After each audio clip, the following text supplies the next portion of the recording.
Hello, I'm Brian Foster, and I'm talking about Spiritism. And today I want to talk about a spirit who sees people. Now, we've all seen about what happens when a person sees a spirit and what they see. But I thought this would be interesting to talk about a spirit who was the first time he returned to Earth after his physical death and what he saw in the planet and the people. In the book Through the Mist, the spirit who communicated the book had spent some time in heaven. Now he had the chance to travel to Earth with his mentor, Cushna. Now this book, Through the Mist, is available in PDF, and you can download it by going to the Files section on my Facebook site, and I'll put the link in the description below. The spirit arrived at Earth and could detect very little. Cushna explained to him why everything seemed so dark. The spirit first said, "I rather wish I'd returned by daylight. I think darkness causes me more confusion than I should otherwise experience." "Another mistake," my companion replied with evident amusement. "You're not able to grasp the full situation.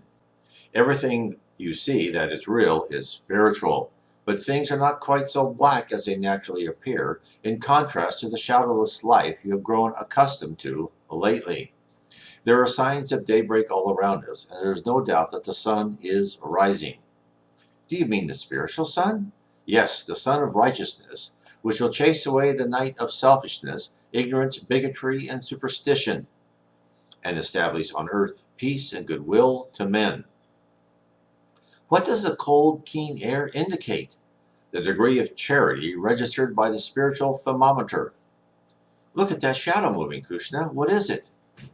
"A man," he replied, "in whom there is no spirituality. Therefore we see him as a dark shadow. As one becomes more Christ-like, the body becomes illuminated with a lambent glory which corresponds to the shadow's light of paradise."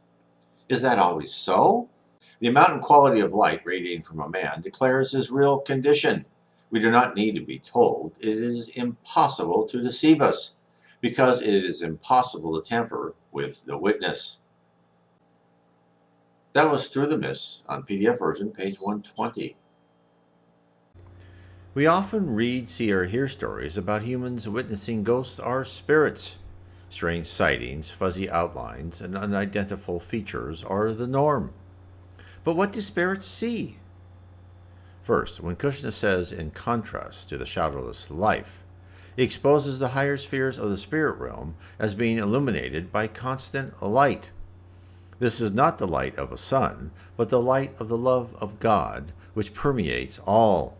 Hence, there are no shadows, since light is everywhere.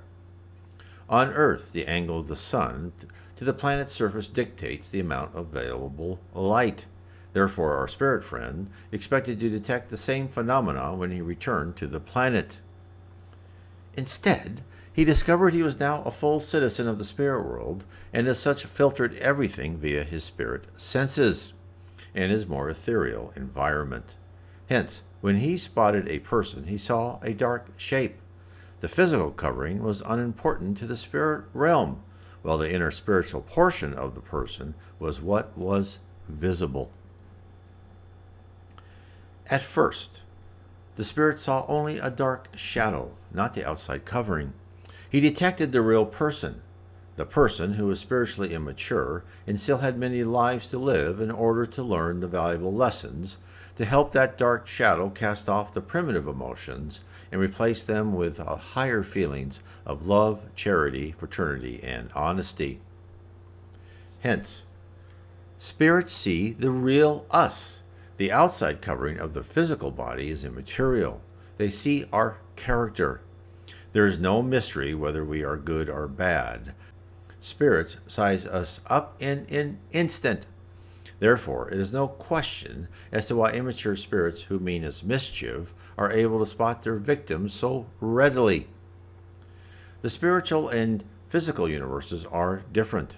They have different rules. The physical universe is a subset of the spiritual universe. Our belief that we live in the center of the universe is sadly mistaken. We are just temporarily in a campus called Earth, to travel through the lessons provided to each one of us so we may improve our character. Our goal is to one day become a pure spirit. Nevertheless, in the meantime, as we journey through multiple lives, we spend a short time in the physical world, but the vast majority of our immortal existence in the spirit realm.